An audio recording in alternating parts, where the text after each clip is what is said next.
As you know, we have spoken to Mr. John and Immaculée in the first episode, and we'll continue that conversation on this episode, which is the second episode. There are many commonalities between Rwandan culture and other cultures. Religion has been adopted. Christian religion came to Rwanda in late 1800s, 1890, when Germany came to Rwanda and colonized it for maybe 15 years. And then the Belgians came after World War I. So religion took root, Western religion. But I'm saying there are very many similarities between the new religions and even Rwanda's beliefs. All those 10 commandments of the Old Testament, there are same values everywhere.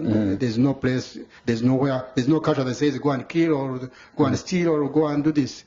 So specific to Rwandans, I was saying the main thing is with the language, and then the expectations, imizizo, do's and don'ts.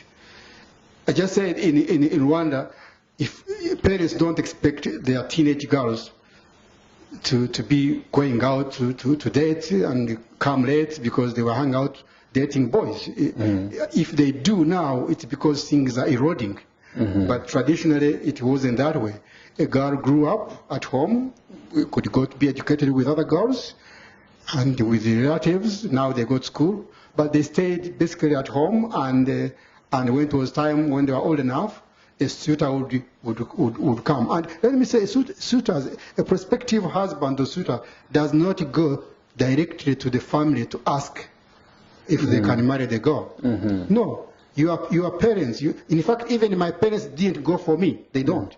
It's a close friend or the close relative goes on behalf of the family to speak for the family that my family would like your daughter to be married to my son, to our son. They always use our son because it's a son in the family. So you don't go walk and say, hey, I love your daughter. Can I have the hand of your daughter for marriage? No. They will laugh at you, or they will just despise you, or they will just say, oh, go back and get more disciplined and send somebody that you can listen to. So it's the parents, it is the community. Wedding is something for the community, not for the individual. Yeah, that's very common in many African countries. Yes. Because, like you said, the marriage is between the family, and a close family member goes to the other family and asks about this, and then they talk about that, and then there has to be so much back and forth. Yes. And after that, then the formalities would come. And then they ask for the cows. Yeah, and then they ask for the cows and all that. Back to cows. Let me say, I can't talk about Rwanda without saying cows. In Rwanda, when you say a cow, Inga, that's the name of the cow, Inga. It's the most precious thing you can talk about. Forget about gold or money or clothes or houses. Talk cows. If someone ever wronged you and you want to apologize, don't just take building. Give them a cow. Yeah. If you want to marry somebody, they will ask you, how many cows are you going to give? Give as many as you can to show you are strong and you respect this lady. But usually not too many because you want to look like you are buying. Yeah, yeah. So cows were a symbol of class, of wealth, of love, of community, of connection, of friendship. If someone has had a baby, you give them a cow eventually. If someone came home from far away, and you're happy, you're a relative, and you're happy with them, and you want to say thank you for visiting, sometimes you give them a cow. I have a picture. I think a cow craft somewhere. I will show it before you leave. So cows were so symbolic. In fact, I don't want to be too political, but cows have been cited, or keeping cows has been cited as the probable cause of those so-called ethnicities. That those who had so many cows, many more cows, became called Tutsis because they had cows. And those that didn't have became all other names. So cows are so important, and having them made you the echelon, the upper echelon of society, because you had cows. So I can understand that, because in their context during that period, cows are very important for the continuity and livelihood of the communities. You know, it gives you milk for the children. Yes. And if you feed your children and you give them enough protein, there is a continuity that's there. And maybe when you see it from these days, it might look a little bit different because we are able to get so many things from the supermarket or anything like that. But if you go back in the days, it is a very good asset that sustains the family. Yes. Yeah. Rwandans became so attached to cows that in some cases, people can have hundreds of cows without having any money on the account, without having a very big or nice house. Exactly. Because just looking at the cows in the homestead makes them feel good. Yeah. They feel rich. Yeah. They feel empowered rather than have the money. But I think we can speculate, maybe it's actually true, that in those days, many years ago, hundreds of years, there was no paper money, there was no currency. So cows were then the medium of wealth. So maybe that's why they became so important.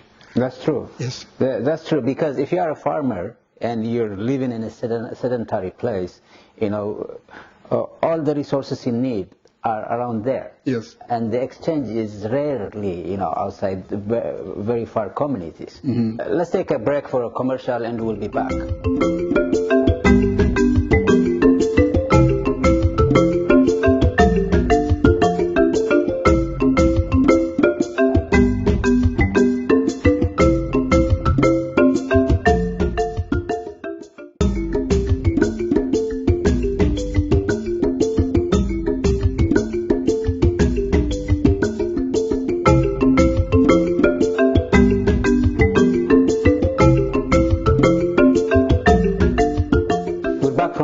And we're going to continue talking to Mr. John and Immaculate.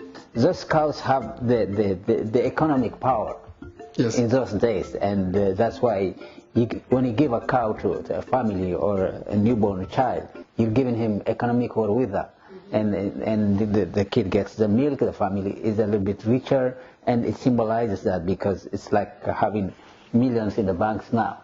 You know how when you say if you are going to be sworn Canadian, you have to put your hand on the Bible and say you swear this and this and this, like you are doing the oath. Yeah. In the traditional way of Rwanda, you would say the oath on the name of the person who gave you a cow. There we go. Yes. You swear on the name of the person who once gave you a cow that what you are saying is the truth, nothing but the truth. And you will be believed. Yeah. Because you can never swear in the name of that person when you are lying. He's the most important person in your life. He becomes part and parcel of your blood. Yeah. They gave you a cow. I have somebody who gave me a cow here in London about 20 years, in 2002. He was visiting student at Western doing PhD in French. But because I had assisted his wife who had come before him, she didn't know language, she didn't know anything, and she couldn't go around, she couldn't find herself around his, and she was pregnant in late term and she needed to see doctors, so I helped her take her to doctors and everything. So when her husband came, we didn't know each other at all. I had never been to Rwanda. I had never met him. I had been to Rwanda once, but I had never met him. He gave me a cow in appreciation. To do that, he had to invite the whole community. They brought drinks, brought food, and it was a big ceremony to give me a cow. 1 year later, I had to get an equivalent of a calf of that cow and give it back to him. Because that's the way it is. We always pay in return. It's like a response that I appreciate your gift. Here is the return to say thank you. That's good. And after that, it means we are bonded forever. It means even though I didn't know him before, he's like my brother. There we go. Since then, he has come with his family to visit my parents back in the east of Rwanda. Practices like that are the things, the cultural things that sustain the community, that continues the bond, the cohesiveness, the being together. It's much more deeper than the cow going from one place to the other. The meaning that's attached to that is the important thing, like you mentioned. You are in here, and this thing is happening back at home because it means a lot. Culture is about meaning. Culture is about being together and appreciation. So it's a beautiful story you told us. Yes. You know how they say you are your neighbor's keeper here in North America or in the US? Be your neighbor's keeper, watch around, community watch. That's much the same in Rwanda. It's not like you have guards out there looking around, but your neighbor is your family. Yeah. And there are things you can. I took for granted in Rwanda or in Africa, in other parts of the country. We didn't always call, make a phone call. Can I come and visit? No. You just walk. The doors are always open. You come in, it's welcome. There's no appointments. Now you might have to, especially in the city. But traditionally, there was no need to call ahead. You could send a child to tell them, "Oh, I'm coming to visit you next week." If it's somebody from far, that means it's important. Yeah. It has to be an important. It's not that you are casually stepping by to say hello. It's all over Africa. It reminds me the saying that it takes a village to raise a child. Yes. And it's all over the place. You know, for example, when I was growing up, you don't go out of your neighborhood and go downtown. If you go downtown and the elders find you there, like you say, they can slap you and send you home. Yes. And you accept it, you respect that.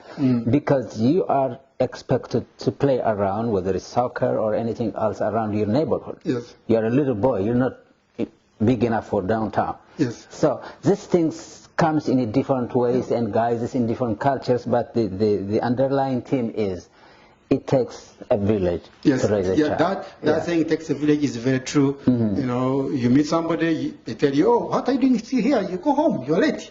Yeah. Somebody you don't know. As long as it's an older person, adult, and they know you're not supposed to be on the street at that time, they say, "Go home." That's what are you true. doing? They know your family too. That's true. So you don't say, "Who are you? I don't know you." No, you don't do that, because all the entire community is responsible for everybody. That's right. And that was a good thing. It just, the only thing that bothers me, even with all those values, even with that common bond, even with same language, same unity, we still have had issues. We have instability in Africa. We have had our big share of instability in Rwanda. We have had a genocide. Two of them, for that matter. Yeah. So that's the only thing that that's paradoxical.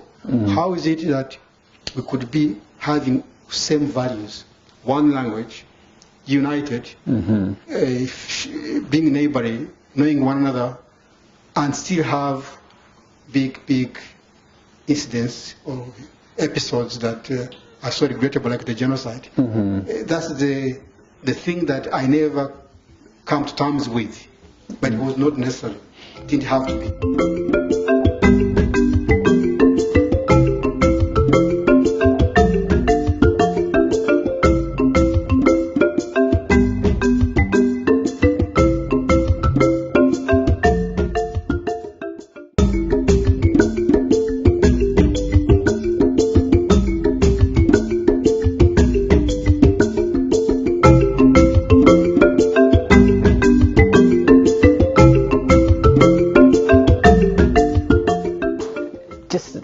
About these cultural items you brought from back home and what they mean, how they are made, and all the stuff we need to know about it.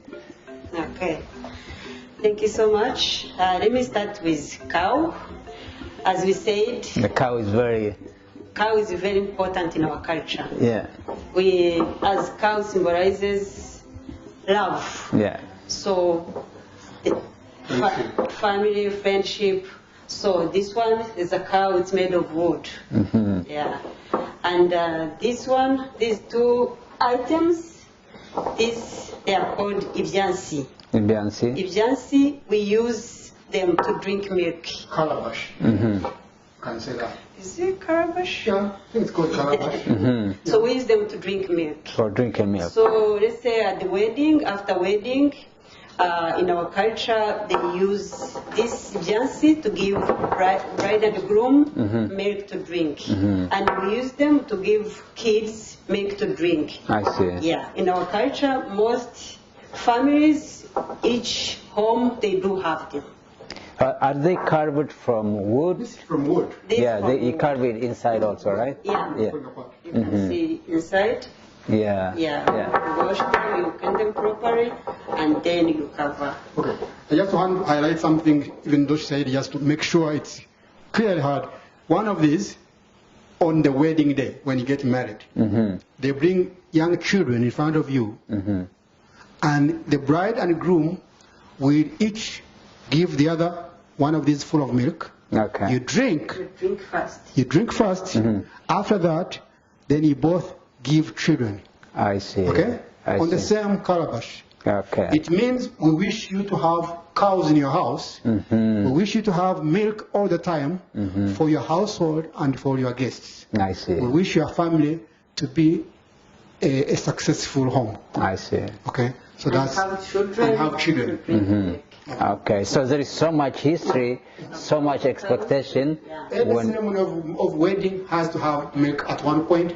are others guests could serve it using this way? No. Not in the wedding. In the wedding, you only serve the children, and the newlywed couple serve each other milk. Yeah. But we don't pass around milk everywhere. I see. They drink beer and Coca-Cola and whatever their taste is. Okay. That's good. No, yeah. not this one. Lots of beer. At home, At home, you can Yeah. give visitors milk in the In this, okay. So if I come to this house and you can give me with this, it's Oh, okay. yeah. Yeah. And also, before the church wedding, before you go to church, in one tradition, the special car, the vehicle taking the bride, the groom, they pick the groom first. The groom goes alone and the bride goes alone. They meet at church from different doors. No. You're supposed to go and pick your bride and then go together in the same vehicle to church to get wedded. I see. When you go to pick your bride with your best man, the first thing they do, welcome, they give you milk to drink. I see. Good luck if you can't drink milk. Like if you are allergic to milk. Allergic. Pretend. You have to pretend you are drinking it. You can't say, no, I don't drink milk. If they will tell you, no, you shouldn't be our son-in-law. Get out. This is agaseke. That's the name. You can say basket. They are all baskets. But if it's more like this, it's called agaseke. Now, this is so important that you even find it on the coat of arms of the Rwandan government. Wow. It's there. It's in the center of that picture. It translates. It's everywhere in the culture. I If see. you are going to decorate your house for anything, you will have this. At the bedside, behind the pillow, this would be a decoration. It has. A bride would take gifts to her husband in one of these and cover it. You never leave it open. It's covered. Okay. So it means your love is sealed. It is confidentiality and trust I see. when it's covered. When it's open, it means, that house there, it's everywhere. It's game, huh? It's game over. Yeah. A gaseke, closed and sealed, symbolizes trust, I see. love, confidentiality, and you have them lined up in a nice place as decoration. But you can also carry precious things and keep them there. I see. Not everybody opens them. The house, the mother in the house will open it and give whoever. It's not for kids to go on opening these. Okay. The Yeah. bigger one is considered the less important. It's for storage of things. Storage, okay. But this one has a more important meaning when it's Okay. small. Okay. When it's very well decorated. These are old. I wish they were much newer and brighter. But there is no. If you go to Rwanda, this will sit everywhere. Everywhere. So it symbolizes all these things you mentioned. Translates our culture. Yeah. It means love, culture, confidentiality, respect, gifts, sharing, agaseke. You will see that the inverted part of agaseke is covering the milk. It's the same thing as here. I But see. now covering the milk. Okay. Yeah. So it Okay. covers milk, it takes gifts. On the wedding day, one gift you give. Even if you have a wedding with a ring or flowers, whatever. No, rings are carried in one of these. So once you get there, you take it out. You keep I see. But this thing is for You storage, you put seeds, anything, the basic crops, function, you know. basic functions. Okay. The bigger the baskets, the less value of decoration they get. I They are see. more decorative if they are small.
zikutse mu rw'amishyi intore barara yawe bararaye nanone ngo ndivugira amarembo magari nka za Gacinya ngo ndivugira amacanyi ngo n'inka y'imanzi ye mwiza intore barara yawe bararaye nanone ngo ndivugira igaju ngo n'inka yimbarirwa kubarusha ngo ndivugira ibihogo ngo n'inka y'indatirwa abahizi intore barara yawe bararaye nanone inka yacu n'umukara runyagira nduru n'umukara nyambibwa mu bakobwa izirusha imuhira urambara uteye yose intore barara yawe bararaye nanone nkararamaga jungu kumbure twimarira irungu nsubiza amaboko inyuma nkugaruze bugondo rwa byano intore barara yawe bararaye nanone ngase ruhinda namayi wanyuruhimbi rwakiye ngwiyazigira nawe ngo zari zikutse mu rw'amishyi intore barara yawe bararaye nanone intore barara yawe bararaye nanone intore. I'm sure that you have enjoyed to having a little window to the Rwandan culture, and we'll talk to you on the next episode.